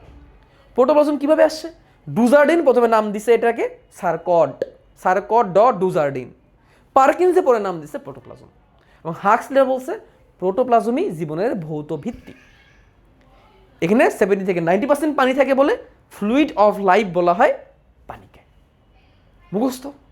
মুখস্থ হয়ে গেছে। এই পেজে যা আছে আশা করি তোমাদের এখন মুখস্থ। ভাইয়া এসএসসি 28-এর বায়োলজি বই কবে কিনবো? কয়েকদিন পরে কিনো, এখনই বই কেনার দরকার নাই। আমি যে ফ্রি ক্লাস পড়াচ্ছি এখানে তো আমি স্লাইডের মধ্যে বইয়ের স্ক্রিনশট দিয়ে দিচ্ছি। বই কয়েকদিন পরে কিনো, যখন আপডেট বই আসবে তখন কিনো। চাইলে তুমি এখনও কিনতে পারো, তোমার ইচ্ছা। অবিশ্রবণ কি একটু পরে বলতেছি, স্টুডেন্টরা এখনও টিচার চেনে নাই তাই এত কমবে। আরে ভিউ নিয়ে এত প্যারা খাই নাকি ভাই? পার্কিনসে ফাইবারও না, পার্কিনসেটা অন্য জিনিস। এই পার্কিনসের সাথে ওই পার্কিনসের সাথে মিলায়ও না, ঠিক আছে? আচ্ছা, পার্কিনসি ফাইবার থাক, এত গভীরে যাওয়ার দরকার নেই আপাতত, আমরা নর্মাল থাকি। ঠিক আছে, তোমার অনেক আপডেট। একজন বলতেছিল এত কম স্টুডেন্ট কেন? তো থাকুক না কম, আমার কি? আমার ক্লাস হচ্ছে ক্লাস নেওয়া। আমি এখন ইউটিউবে আপলোড করবো, ইউটিউবে এগুলো হিউ হবে। ইউটিউবে আজকে আপলোড করবো, দেখবা 1 মাস পরে এখানে কয়েক হাজার ভিউ হয়ে গেছে। তোমার ভিউ কম হইলে কি আমার ক্লাসের আগ্রহ কমে যাবে? হ্যাঁ, তোমার কি আমার এরকম টিচার মনে হয়? ভিউ কম হইলে ক্লাসের আগ্রহ কমে যায়। এগুলা যারা টিচার, এগুলা বাদ দিলাম, থাক। আমরা ক্লাসের মধ্যে আছি। ভিউ আসতেছে না, যে করতেছে না তার লস, আমার তো লস নাই। আমার কাজ হচ্ছে ক্লাস নেওয়া, আমি ক্লাস নিয়ে যাব।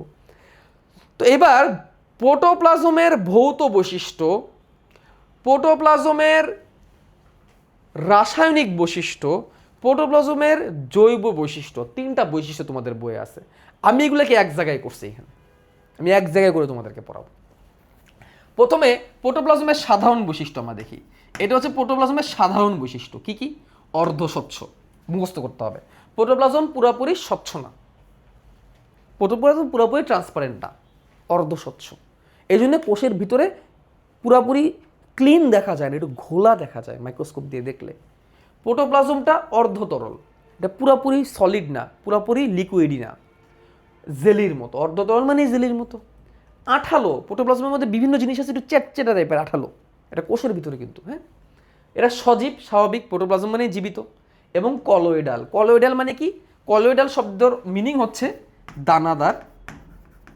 কলোয়েডাল মানে হচ্ছে দানাদার এবং পানি শোষণ করে এরকম কিছু, দানাদার এবং পানি শোষণ করে এরকম কিছু। এখন দেখো তো এখান থেকে তুমি সংজ্ঞা বানাইতে পারো কিনা, এই সাধারণ বৈশিষ্ট্য থেকে তুমি সংজ্ঞা বানাইতে পারো কিনা দেখো তো। এই যে সাধারণ যে বৈশিষ্ট্য লিখে দিচ্ছি এখান থেকে তুমি প্রোটোপ্লাজমের সংজ্ঞা বলতে পারবা। প্রোটোপ্লাজম কি? কোষের সজীব অর্ধতরল জেলির ন্যায় অর্ধস্বচ্ছ যা আঠালো পদার্থ, যার ধর্ম হচ্ছে কলয়েডাল, তাকে বলা হয় প্রোটোপ্লাজম। দেখো নিজে নিজে সংজ্ঞা বানাও। কোষের ভিতরে সজীব আঠালো জেলির ন্যায় অর্ধতরল অর্ধস্বচ্ছ যে কলয়েডাল পদার্থ, তাই হচ্ছে প্রোটোপ্লাজম। এলোমেলো করে বললেও কোনো সমস্যা নাই, নিজের মতো করে বানাই লেখো। কোষের ভিতরে অর্ধস্বচ্ছ অর্ধতরল জেলির ন্যায় আঠালো সজীব যে কলয়েডাল পদার্থ, তাকেই বলা হয় প্রোটোপ্লাজম। হয়ে গেল, প্রোটোপ্লাজম হয়ে গেল। এবার আমরা তিনটা জিনিস দেখব। প্রথমত দেখব প্রোটোপ্লাজমের ভৌত বৈশিষ্ট্য, তারপরে আমরা দেখব প্রোটোপ্লাজমের রাসায়নিক বৈশিষ্ট্য, তারপরে আমরা দেখব প্রোটোপ্লাজমের জৈবিক বৈশিষ্ট্য। এই তিনটার পার্থক্যটা কি মুখস্থ করতে হবে না, জাস্ট কয়টা জিনিস এমসিকিউতে লাগবে আমি বলে দিব। ভৌত বৈশিষ্ট্য মানে হচ্ছে বাহ্যিকভাবে যেটা যেটা বোঝা যায়, এটার ওজন কত, ভর কেমন, শক্ত না নরম, এগুলো হচ্ছে ভৌত। রাসায়নিক মানে হচ্ছে তার ভিতরে জৈব বস্তু আছে না অজৈব বস্তু আছে, কি কেমিক্যাল আছে, কি টাইপের কেমিক্যাল রিয়াকশন সে করে, এটা হচ্ছে রাসায়নিক বৈশিষ্ট্য। আর জৈবিক বৈশিষ্ট্য হচ্ছে তার মধ্যে জীবন্ত কি জিনিস আছে, জীবের মতো কি বেশি জিনিস আছে, এটাকে বলা হয় জৈবিক বৈশিষ্ট্য। তোমাদের বইয়ে দেখো, তোমাদের বইয়ে কি করছে দেখো, এই যে প্রোটোপ্লাজমের ভৌত বৈশিষ্ট্য দিছে, আমি দাগায় রাখছি, এটা আমি তোমাদের করে দিব, সমস্যা নাই। প্রোটোপ্লাজমের রাসায়নিক বৈশিষ্ট্য দিছে, প্রোটোপ্লাজমের জৈবিক বৈশিষ্ট্য দিছে। তিনটাকে চলো আমরা মেন লাইনগুলোকে এক জায়গায় করে তোমাদেরকে আমি পড়াই দিচ্ছি। আসো, ভৌত বৈশিষ্ট্যের মধ্যে ভাই একটু আগে যে বৈশিষ্ট্যগুলো পড়ে আসছে এগুলো আবার আসবে। দেখো অর্ধস্বচ্ছ, কারণ এটা তো একটা ভৌত বৈশিষ্ট্য। ভৌত বৈশিষ্ট্য মানে যেটা তুমি ধরা ছোঁয়া বোঝা যায় এরকম টাইপের কোনো কিছু, যেটা ধরে ছড়ে বোঝা যায়, এটা হচ্ছে ভৌত। ঠিক আছে? অর্ধতরল জেলির মতো আঠালো দানাদার কলয়েডাল, এই যে এইখানে যেগুলো পড়ছিলাম এগুলোই ভৌত বৈশিষ্ট্য। প্রোটোপ্লাজমকে চেনার উপায় বাহ্যিকভাবে দেখে ধরে অনুভব করে। জেলি থেকে তরল, আবার তরল থেকে জেলির মতো হইতে পারে এরা, এটা একটা ভৌত বৈশিষ্ট্য। কেন এটা ভৌত বৈশিষ্ট্য? মোমকে গলাইলে তরল হয়, আবার শক্ত করলে কঠিন হয়ে যায়। তাহলে এটা কি ধরনের পরিবর্তন? রাসায়নিক পরিবর্তন না ভৌত পরিবর্তন? 9-10 পড়ছো কিন্তু। পরিবর্তন দুই রকমের, রাসায়নিক পরিবর্তন, ভৌত পরিবর্তন। রাসায়নিক বিক্রিয়া হলে রাসায়নিক পরিবর্তন, আর এরকম টাইপের চেঞ্জ যে একটা নিষ্কে ধরো বরফরে কঠিন বানাইতে পারে, তরলও বানাইতে পারে, গ্যাসীয় বানাইতে পারে, এটা কি ধরনের পরিবর্তন? ভৌত পরিবর্তন। প্রোটোপ্লাজমের যে উপাদানগুলো আছে এগুলোকে তাপ দিলে বা গরম করলে বা লবণ, অ্যালকোহল, অ্যাসিড এগুলো প্রয়োগ করলে এরা তরল থেকে জেলির মতো হয়ে যেতে পারে, জেলি থেকে আবার তরল হয়ে যেতে পারে। এটা বোঝানোর উপায় দিই, দেখো ডিমটা সিদ্ধ করলে ডিম কি হয়? শক্ত হয়ে যায় না? তেমনি প্রোটোপ্লাজমে এই বৈশিষ্ট্যগুলো আছে, তাপ, চাপ ইত্যাদি দিয়ে এর উপাদানগুলোকে একটু হালকাও করে ফেলা যায়, আবার একটু ঘনও করে ফেলা যায়। তো এটা হচ্ছে তার ভৌত বৈশিষ্ট্য। আপেক্ষিক গুরুত্ব পানি থেকে বেশি। হোয়াট ইজ আপেক্ষিক গুরুত্ব? এটাকে আগু বলা হয়, আগু। ইংলিশে বলা হয় এটাকে রিলেটিভ গ্র্যাভিটি। রিলেটিভ গ্র্যাভিটি, আপেক্ষিক গুরুত্ব পানি থেকে বেশি। এর মানে কি? আপেক্ষিক গুরুত্ব মানে হচ্ছে, আপেক্ষিক গুরুত্ব মানে হচ্ছে সে পানি মানে পানির সাপেক্ষে সে ভারী না হালকা। পানির আপেক্ষিক গুরুত্ব সবসময় এক বলা হয়, পানির আপেক্ষিক গুরুত্বকে সবসময় এক ধরা হয়। কোনো বস্তু যদি পানি থেকে হালকা হয় তাহলে সে পানিতে ভাসে, তার মানে তার আপেক্ষিক গুরুত্ব একের থেকে কম। আর কোনো কিছুর যদি আপেক্ষিক গুরুত্ব একের থেকে বেশি হয় তাহলে সে পানিতে ডুবে যাবে, সে পানি থেকে ভারী। তাহলে আপেক্ষিক গুরুত্ব এক সমান সমান পানি। কোনো জিনিস পানির থেকে হালকা হলে তার আপেক্ষিক গুরুত্ব কম, কোনো জিনিস পানির থেকে ভারী হলে তার আপেক্ষিক গুরুত্ব বেশি। এই হচ্ছে আপেক্ষিক গুরুত্ব বা রিলেটিভ গ্র্যাভিটি। রিলেটিভ মানে কি? আপেক্ষিক, আর গ্র্যাভিটি মানে কি? মধ্যাকর্ষ তাকে কত জোরে টানতেছে। মধ্যাকর্ষ যার উপর বেশি থাকবে সে তত দ্রুত পানি নিচে তলায় যাবে। এইভাবে তুমি চিন্তা করতে পারো জিনিসটাকে। ওকে, উত্তাপ, তাপ দিলে অথবা অ্যাসিড প্রয়োগ করলে বা অ্যালকোহলের প্রভাবে এরা জমাট বাঁধতে পারে, কিছু ব্যতিক্রম আছে। অর্থাৎ প্রোটোপ্লাজমকে তুমি যদি তাপ দাও অথবা প্রোটোপ্লাজমের উপর তুমি যদি অ্যাসিড দাও, প্রোটোপ্লাজমের উপর তুমি যদি অ্যালকোহল দাও, তাহলে প্রোটোপ্লাজম জমে যেতে পারে। আবার পরিস্থিতি চেঞ্জ হলে সেটা আবার তরল হয়ে যেতে পারে। তাহলে এই হচ্ছে প্রোটোপ্লাজমের ভৌত বৈশিষ্ট্য, কারণ এগুলো সব ভৌত পরিবর্তনকে ইন্ডিকেট করে। তোমার বইয়ে এগুলোই লেখা আছে, ঠিক আছে? ওকে, এবার আসি প্রোটোপ্লাজমের রাসায়নিক বৈশিষ্ট্যের দিকে চলে যাই আমরা। রাসায়নিক বৈশিষ্ট্য, এর ভিতরে জৈব এবং অজৈব উপাদান আছে। কিছু জৈব উপাদান আছে, কিছু অজৈব উপাদান আছে। যেমন জৈব উপাদানের মধ্যে জৈব পদার্থের মধ্যে পানি বেশি, যদিও জৈবকে পানি বলা উচিত না। আচ্ছা তোমাদের বইয়ে কিরকম লিখছে নাকি আমি টাইপ করতে ভুল করছি। জৈব পদার্থের মধ্যে সব থেকে বেশি আছে প্রোটিন। হ্যাঁ এই তো, এটা ভুল করছি। জৈব পদার্থের মধ্যে সব থেকে বেশি আছে প্রোটিন। জৈব পদার্থের মধ্যে সব থেকে বেশি আছে প্রোটিন। প্রোটিন ছাড়াও আরও কি থাকতে পারে? কার্বোহাইড্রেট মানে শর্করা, লিপিড, ভিটামিন এগুলো থাকতে পারে। ঠিক আছে, সব থেকে বেশি আছে পানি, সব থেকে বেশি আছে পানি। আর জৈব পদার্থের মধ্যে সব থেকে বেশি আছে প্রোটিন। জৈব পদার্থের মধ্যে সব থেকে বেশি আছে প্রোটিন। প্রোটিনের পরে কি আছে? কার্বোহাইড্রেট, কার্বোহাইড্রেট মানে শর্করা, আছে লিপিড, লিপিড মানে হচ্ছে ফ্যাট জাতীয় পদার্থ, আছে ভিটামিন ইত্যাদি ইত্যাদি। বলে জৈব উপাদানের মধ্যে সব থেকে বেশি কি আছে? পানি, প্রোটিন। আর তার মধ্যে সব থেকে বেশি আছে পানি। আর অজৈব উপাদানের মধ্যে কি আছে? আছে oxygen, hydrogen, nitrogen, carbon, copper, zinc, sodium, iron ইত্যাদি ইত্যাদি। এগুলো কি মুখস্থ করতে হবে না? এগুলো মুখস্থ করতে হবে না, মুখস্থ খালি করবে এটাই যে জৈব উপাদানের মধ্যে সব থেকে বেশি আছে প্রোটিন। জৈব উপাদানের মধ্যে সব থেকে বেশি আছে প্রোটিন। আর কোন জিনিসের সব থেকে বেশি আছে? পানি। শেষ, আর কিছু লাগবে না, এই দুটো জিনিস জানলেই চলবে। ওকে, এই হচ্ছে রাসায়নিক, এগুলো রাসায়নিক পদার্থ। জৈবিক বৈশিষ্ট্যগুলো কি কি? জৈবিক বৈশিষ্ট্য হচ্ছে উত্তেজনায় সাড়া দেয়। তুমি প্রোটোপ্লাজমের উপরে অ্যাসিড দাও, তাহলে সে কি হচ্ছে? জমাট বেঁধে যাচ্ছে। তাহলে এটা কি? এটা উত্তেজনায় সাড়া দেওয়ার মতো না। কোনো কিছুকে টোকা দিলে সে নড়ে চড়ে বসে, এটা কি উত্তেজনায় সাড়া দেওয়া না? এটা কিসের বৈশিষ্ট্য? জীবের বৈশিষ্ট্য। প্রোটোপ্লাজম খাদ্য তৈরি করতে পারে কেমনে? সালোক সংশ্লেষণ। সালোক সংশ্লেষণ কোথায় হয়? সালোক সংশ্লেষণ ক্লোরোপ্লাস্টে হয়। এর ফলে কি হয়? খাবার তৈরি হয়। তাহলে এটা কি? একটা জৈবিক পদার্থ, জৈবিক জিনিস। খাদ্য হজম করতে পারে, সকল প্রোটোপ্লাজম খাবার হজম করতে পারে। খাবার হজম মানে কি? খাবারটাকে গ্রহণ করে কাজে লাগানো। আত্তীকরণ, খাবার হজম করার পরে তুমি যে শক্তিটা পাবা, সেই শক্তিতে অন্য কিছু একটা করা, কিছু একটা বানানো, এটাকে বলে আত্তীকরণ। শ্বসন করতে পারে, খাবার দিয়ে শক্তি বানাইতে পারে। প্রোটোপ্লাজম বড় হইতে পারে, কোষ যেরকম বড় হয়। প্রোটোপ্লাজম বৃদ্ধি হইতে পারে, বিভাজনও হইতে পারে, এটা আমি জনন বা বিভাজনও বলতে পারি। প্রোটোপ্লাজম বিভাজনও হইতে পারে। তাহলে এগুলো সব কি? জীবের বৈশিষ্ট্য না? এগুলো সব জীবের বৈশিষ্ট্য। এবং অভিস্রবণের মাধ্যমে পানি গ্রহণ ও ত্যাগ করতে পারে। অভিস্রবণ একটা প্রক্রিয়া, ব্যাপনের মতো। যখন কোনো একটা অর্ধবেদ্য পর্দা দ্বারা কোনো কিছু বেষ্টিত হয়, তখন ওইখানে যে ব্যাপনগুলো হয় ওগুলোকে অভিস্রবণ বলে। অভিস্রবণ হচ্ছে একটা বিশেষ প্রকৃতির ব্যাপন, যেখানে দুইটা ভিন্ন ঘনত্বের জিনিস রাখলে সেখানে বেশি ঘনত্ব থেকে কম ঘনত্বে না, যে আপাত দৃষ্টিতে মনে হবে কম ঘনত্ব থেকে বেশি ঘনত্বের দিকে যাচ্ছে, আপাত দৃষ্টিতে মনে হবে, ওইটাকে বলে অভিস্রবণ। আপাতত এত কিছু দরকার নেই, এটা মনে রাখো। অভিস্রবণের মাধ্যমে উদ্ভিদ পানি শোষণ করে, অভিস্রবণের মাধ্যমে কোষ পানি শোষণ করে। এবং আরেকটা বৈশিষ্ট্য হচ্ছে প্রোটোপ্লাজমের মৃত্যু ঘটতে পারে। প্রোটোপ্লাজমের মৃত্যু ঘটলে কোষেরও মৃত্যু ঘটবে, কারণ কোষ আর প্রোটোপ্লাজম একই জিনিস। তাহলে এগুলো হচ্ছে জীবীয় বৈশিষ্ট্য। তাহলে এখন আমরা একটু বইয়ে দেখি। দেখো, ভৌত বৈশিষ্ট্যের মধ্যে মনে রাখবো আপেক্ষিক গুরুত্ব পানি থেকে বেশি, উত্তাপ, অ্যাসিড এগুলোর প্রভাবে জমাট বাঁধে। তারপরে জেলি থেকে পানি, পানি থেকে জেলি হইতে পারে। আর রাসায়নিক বৈশিষ্ট্যের মধ্যে মনে রাখবো সব থেকে বেশি আছে পানি, জৈবের মধ্যে সব থেকে বেশি আছে প্রোটিন। আর জৈবিক বৈশিষ্ট্যের মধ্যে মনে রাখবো এই যে এইগুলা, উত্তেজনায় সাড়া দেয়, এই তো এইগুলা। আচ্ছা, অভিস্রবণটা কেন জীবের মধ্যে যাবে?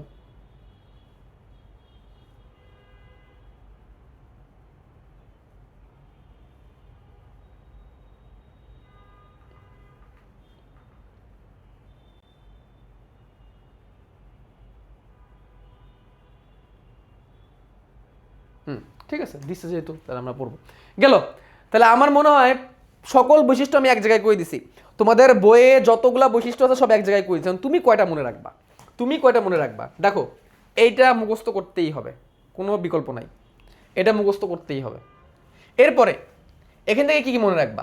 আপেক্ষিক গুরুত্ব পানি থেকে বেশি, জমাট বাঁধে, এটা মনে রাখবা, মুখস্থ করবা। তারপরে এখানে সব থেকে বেশি আছে পানি, জৈব উপাদানের মধ্যে সব থেকে বেশি হচ্ছে প্রোটিন, এটা মুখস্থ করবা। এখানে মনে রাখবা উত্তেজনায় সাড়া দেয়, অভিস্রবণের মাধ্যমে পানি গ্রহণ এবং মৃত্যু, এইগুলো মনে রাখবা। কমাই দিলাম, ঠিক আছে? ওকে, ডান।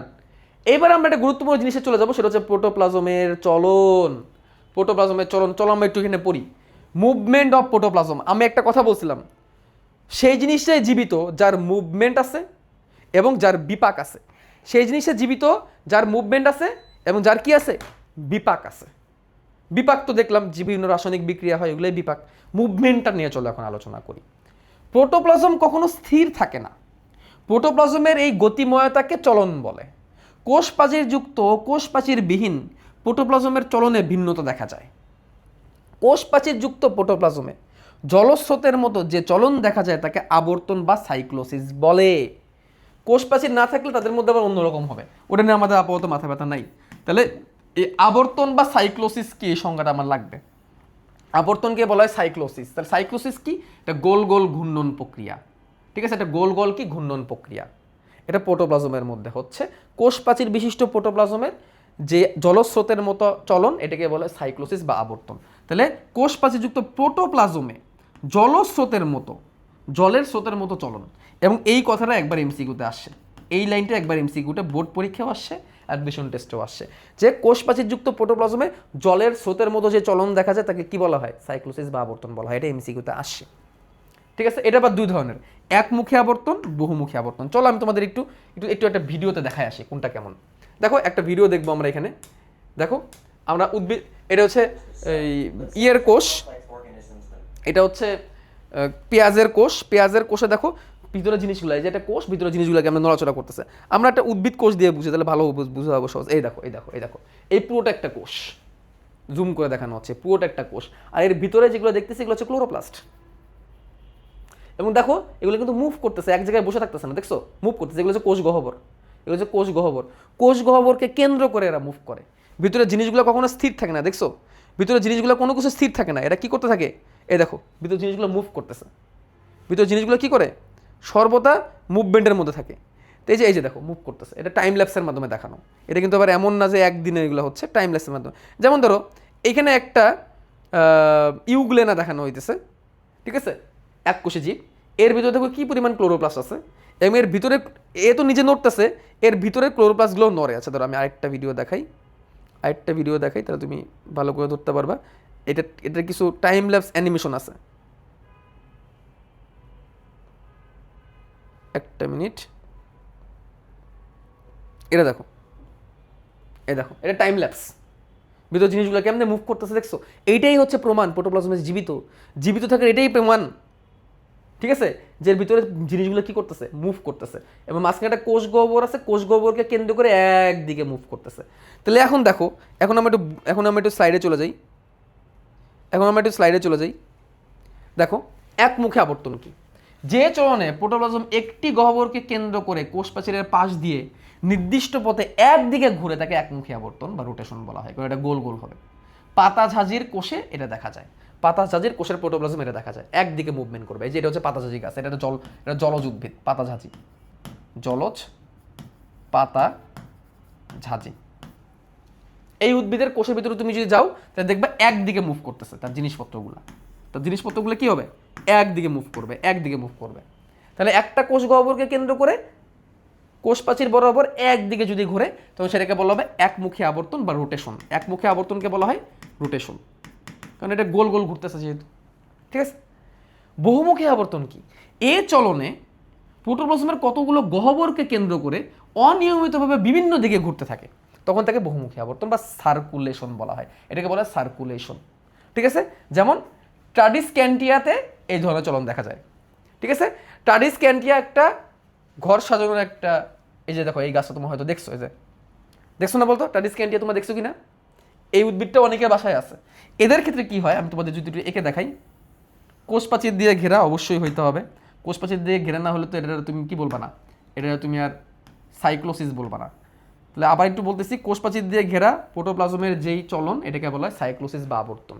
সেই সাইক্লোসিসের মধ্যে একটা আছে রোটেশন, একটা হচ্ছে সার্কুলেশন। তাহলে আমরা সার্কুলেশনটা দেখতেছি। সার্কুলেশনে কি হয়? এই ধরো একটা কোষ গহ্বর, এই ধরো একটা কোষ গহ্বর, এই ধরো একটা কোষ গহ্বর, তিনটা কোষ গহ্বর ধরো আছে, তিনটা ধরো কোষ গহ্বর আছে। এখন ধরো ক্লোরোপ্লাস্টগুলো কি করলো? এই ধরো ক্লোরোপ্লাস্ট, এখানে ধরো কিছু ক্লোরোপ্লাস্ট, এখানে কিছু ক্লোরোপ্লাস্ট। এরা কি করলো? ধরো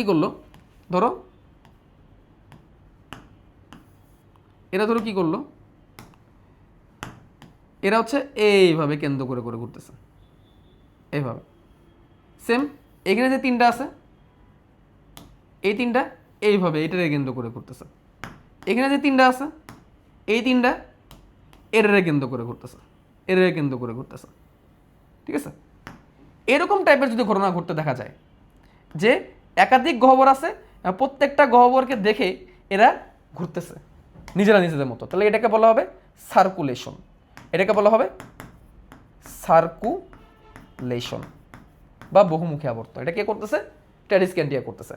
আর যদি এমন হয়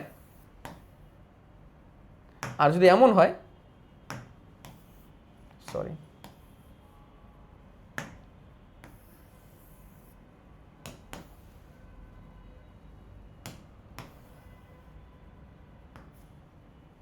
আর যদি এমন হয়, এটাকে একটু ছোট করি, আরে যেখানে গহ্বর একটাই,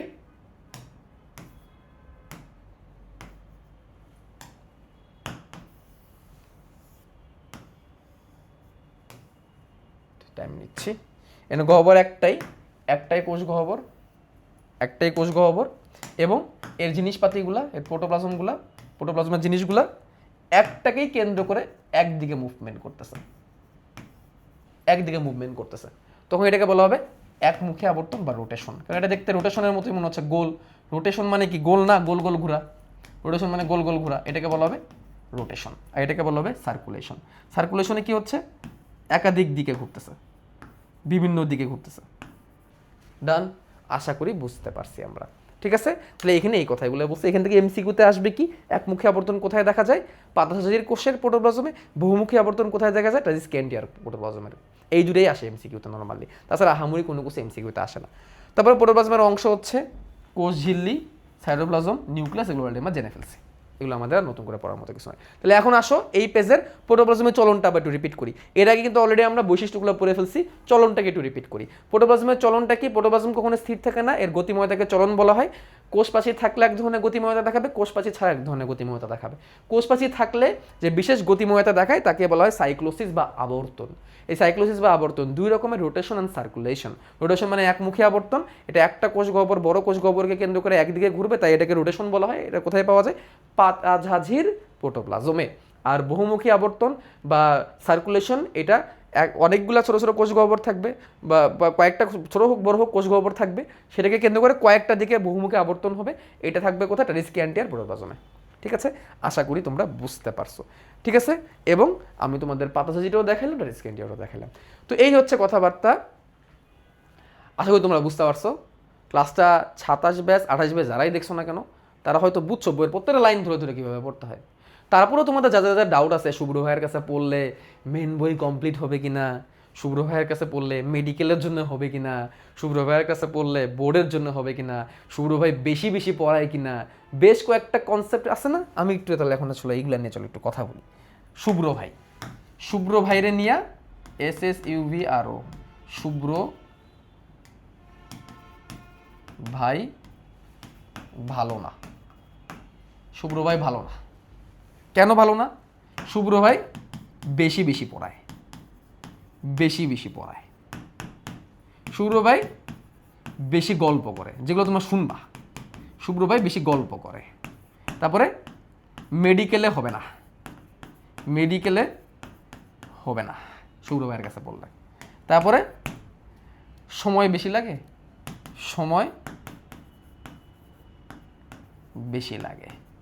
শুভ্র ভাই টেকনিক দিয়ে পড়ায় না, টেকনিক জানে না। শুভ্র ভাই পড়াইতে পারে না। ওকে, ডান। এটা তো শুভ্র ভাইয়ের দোষ।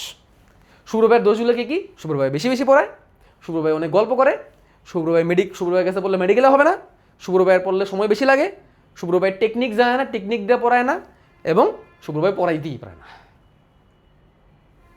বেশি বেশি পড়ায়। আমি আজকে তোমাদের যে ক্লাসটা নিলাম 28 ব্যাচের স্টুডেন্ট বা 27 ব্যাচে যা যা দেখছো, আমি একটা লাইন এখানে অতিরিক্ত বলছি, একটা লাইনও আমি তোমাদের এখানে আজকে যা পড়াইছি অতিরিক্ত বলি নাই, বরঞ্চ আমি যেটা করছি বইয়ে যা আছে তা গুছাই দিছি। আমার ইউটিউবে ভরপুর ক্লাস দেওয়া আছে, তুমি এখানে দেখে আসো কোথায় আমি বেশি বেশি পড়াইছি। যদি কোনো কিছু বেশি পড়ায়ও থাকি তাহলে সেটা বুঝতে হবে তোমার বইয়ের যে কনসেপ্ট আছে সেটা ভালো করে বোঝানোর জন্য পড়াইছি, এবং বলে দিছি যে এইটুকু তোমার লাগবে না, তুমি বুঝছো, এবার তুমি মেন বই পড়ো। এবং আজকেও তুমি দেখছো যে আমি এখানে স্লাইড দিছি, স্লাইড দিয়ে মনে হইতে পারে এগুলো বেশি বেশি, ভাইয়া বইয়ের যে লাইনগুলা যেগুলো গুরুত্বপূর্ণ সেগুলো আমি এখানে স্লাইডে লিখে দিছি, আর কিছু করি নাই। এগুলো মোটেই বেশি বেশি না, বইয়ে যা আছে আমি তাই পড়াই। বেশি গল্প করে বলো তো, এই যে এতদিন ধরে তোমরা আমার ক্লাস করতেছো, কোন দিন আমি ক্লাসের মধ্যে একটা এক্সট্রা গল্প বা এক্সট্রা সাউন্ড তোমাদের করছি, এক্সট্রা জোকস আমি তোমাদের বলছি? বলছি কখনো? বলি নাই। গল্প করার জন্য আমার টেলিগ্রাম গ্রুপ আছে, ওই টেলিগ্রাম গ্রুপে তোমরা কোশ্চেন করো, আমি সারাদিন তোমাদের সাথে গল্প করতে পারবো। মেডিকেলে হবে না। লাইন বাই লাইন ধরে ধরে একজন যদি পড়ায়, বইয়ে লাইন বাই লাইন, এই যে লাইন ধরে ধরে যদি একজন পড়ায়, তারপরও যদি কেউ বলে যে শুভ্রভাইয়ের কাছে পড়লে মেডিকেলে চান্স হবে না, তাহলে সে সত্য বলে না মিথ্যা বলে, সে কোনোদিন শুভ্রভাইয়ের ক্লাসই করে নাই, অথবা সে শুভ্রভাইয়ের অনেক বড় লেভেলের হেটার্স, অথবা সে হচ্ছে অন্য কারো পেড দালাল এসে কমেন্ট করে চলে যাইতেছে। কারণ আমাদের তো আর পেড দালাল নাই, আমাদের তো বট বাহিনী নেই, আমার কখনো বট বাহিনী ছিল না, আমার কখনো বট বাহিনী লাগবেও না। ঠিক আছে, এটা আমি একদম গর্ব করে বলতে পারি, আমার কোনো বট বাহিনী নেই যারা যে অ্যাটাক করবে, যারা যে আরেকজনের কমেন্টে যে অ্যাটাক করবে, এরকম কোনো বট বাহিনী আমার কখনো ছিলও না, কখনো লাগবেও না আমার। ঠিক আছে, তাহলে মেডিকেলে হবে না, এটা ভুল কথা। প্রত্যেকটা লাইন ধরে ধরে আমি তোমাদের পড়াই দিচ্ছি, এবং কোনটা মেডিকেলে আসছে কোনটা বোর্ডে আসছে এগুলো তোমাদের আমি বলে দিব। এবং আমার যে বই আছে সেই বইয়ের মধ্যে তো আলাদাভাবে দেওয়াই আছে। আমার সাইকেলে ভর্তি হইলে তুমি সাথে যে বই অ্যাড করবা, ওই বইটার মধ্যেই দেওয়াই আছে কোনটা মেডিকেলে লাগবে কোনটা কোথায় লাগবে। আর আমি তো আমার যখন ক্লাস নিই তখন আরও ডিটেলসে এগুলো বলেই দিই ক্লাসের মধ্যে। এখন তুমি ফ্রি ক্লাস নিচ্ছি, এই জন্য জাস্ট বেসিকটুকু পড়াচ্ছি। পেইড ক্লাস আর অনেক কিছু থাকে, কোনটা মেডিকেলে লাগবে, কোনটা বোর্ডে লাগবে, কোনটা কই লাগবে, সব ডিটেলস আমি বলে দিই। আমার পেইড ক্লাসে বললাম জানে এগুলো। সময় বেশি লাগে, হ্যাঁ আমার সময় বেশি লাগে, এটা আমি স্বীকার করি যে আমার ক্লাসে অনেক টাইম লাগে। আমার সিলেবাস শেষ করতে করতে টেস্ট পরীক্ষা চলে আসে, অনেক আছে 1 বছর নাকি সিলেবাস শেষ করে দেয়। আমি প্রত্যেকটা লাইন ধরে ধরে পড়াই, প্রত্যেকটা লাইন ধরে ধরে পড়ার জন্য তোমার সময় বেশি লাগবেই। তবে ভাই এমন কোনো ব্যাচ হয় নাই 23 ব্যাচ, 24 ব্যাচ, 25 ব্যাচ, 26 ব্যাচটা পার করে দিছি। নভেম্বরের মধ্যে ওদের বই শেষ হয়, ডিসেম্বর জানুয়ারিতে টেস্ট পরীক্ষা, তার আগেই টেস্ট পরীক্ষার আগে আমি বই শেষ করি। কখনো এমন হয় নাই যে টেস্ট পরীক্ষা পার হয়ে গেছে আমি সিলেবাস শেষ করতে পারি নাই, এরকম কখনো হয় নাই, ইনশাল্লাহ কখনো হবে না। শুধু সময় বেশি লাগে, হ্যাঁ লাগে, ভালো করে পড়তে গেলে সময় বেশি লাগবেই, ভালো জিনিসের দামও বেশি, ভালো জিনিস পাইতে গেলে সময়ও বেশি লাগে। আর দাম থেকে এই জন্য আমি বললাম, এই জন্য আমি ডিসকাউন্টও দিই না, এই জন্য আমি গিফটও দিই না। তোমরা আমার গিফট দিবা, আমি কেন তোমাদের গিফট দিব? হ্যাঁ আমি টিচার, সারা জীবন আমরা টিচারদের বাসায় খাবার নিয়ে গেছি, আমরা টিচারদের গিফট দিয়েছি, ফেয়ারওয়েলের সময় টিচারদের সবাই মিলে টাকা কালেক্ট করে টিচারদের আমরা গিফট করছি। কি দুনিয়া আসলো, স্টুডেন্টদের গিফট করা লাগে, বই গিফট, আচ্ছা বই না হয় বুঝলাম, বই ভালো জিনিস, ঠিক আছে বই গিফট করা যেতে পারে, জার্সি গিফট করা লাগে, জুতা গিফট করা লাগে, ব্যাগ গিফট করা লাগে, এই গিফট করা লাগে, ওই গিফট কেন লাগবে এগুলো গিফট করা? তোমাদেরকে পড়াইতে এগুলো কেন গিফট করা লাগবে? তোমরা উল্টা আমারে গিফট করবা। 01714841250 এই নাম্বারে কুরিয়ার ফোন দিয়ে বলবা শুক্রবার অ্যাড্রেসে গিফট পাঠাবো, কুরিয়ার অ্যাড্রেসটা বলেন 01714841250 এই নাম্বারে আমার জন্য তোমরা গিফট পাঠাবা। আমি কেন তোমাদের গিফট দিব? আমার কোর্সে কোনো ডিসকাউন্টও নেই, কোনো গিফটও নাই, তোমরা এমনিই জানি আমার কোর্সে আসবা, ভালো জিনিস তোমরা খুঁজে নিবা। ঠিক আছে, অ্যাপেল প্রোডাক্টের কখনো ডিসকাউন্ট দেওয়া লাগে না, অ্যাপেল মেইন দামেই জিনিস বিক্রি করে, বরঞ্চ দাম বাড়ায়। আমিও সামনে আমার কোর্সের দাম বাড়াবো। টেকনিক জানে না শুভ্র ভাই, আজকের ক্লাসের মধ্যে তোমাদের দূরে টেকনিক শিখাইছি, নাম মনে রাখার টেকনিক। বেশিরভাগ ক্ষেত্রে দেখবা তোমার বলবে বৈজ্ঞানিক নাম পড়ার দরকার নেই, সাল সংখ্যা এগুলো পড়ার দরকার নেই। আজকে তোমার বিজ্ঞানীর নাম এবং আবিষ্কার টেকনিক দিয়ে মুখস্থ করাই দিছি। একটা বড় জিনিসরে ছোট করে এক জায়গায় লিখে দিছি, এটাও একটা টেকনিক কিন্তু ভাই, এটাও কিন্তু একটা টেকনিক। এই যে দেখো তোমারে ডুজারডিন দিয়ে সার্কুলার প্রোটোপ্লাজম পার্কিনসে মুখস্থ করাইছি, এটাও একটা টেকনিক। বুঝছো টেকনিক কত লাগবে সব আমার কাছে আছে। এখন তুমি যদি প্রত্যেকটা চ্যাপ্টারের প্রত্যেকটা প্যাসেজের জন্য শর্টকাট বানাইতে চাও, তাহলে তো ভাই শর্টকাট মনে রাখার জন্য তোমার আবার শর্টকাট লাগবে। এত শর্টকাট ভালো না, এত শর্টকাট আমার পছন্দ না। বেসিক বুঝো টেকনিক তুমি বানিয়ে নিতে পারবা। অনেকেই আছে এত শর্টকাট পড়ায়, প্রত্যেক পেজে পেজে শর্টকাট। বলে রাখলাম ভাই পরীক্ষার আগে যে কি লেভেলের মারা খাবে এত শর্টকাট পড়তেছে, তুমি নিজেও জানো না, এত শর্টকাট ভালো না, পড়াইতে পারে না। এখন এটা তোমাদের হাতেই ছেড়ে দিলাম, আমি পড়াইতে পারি কি পারি না তোমরাই জানো এটা। আর এটা আমি আর কিছু বললাম না, ঠিক আছে। এই হচ্ছে কথা, আশা করি তোমরা বুঝতে পারছো। আজকে আর কথা বাড়াবো না, তোমরা সবাই ভালো থাকো, তোমরা সবাই সুস্থ থাকো। পরবর্তী ক্লাস আগামীকালকে রাতে 10টায় দেখা হবে ইনশাল্লাহ, কোর্স বাঁচাই পড়বো আমরা। আল্লাহ হাফেজ।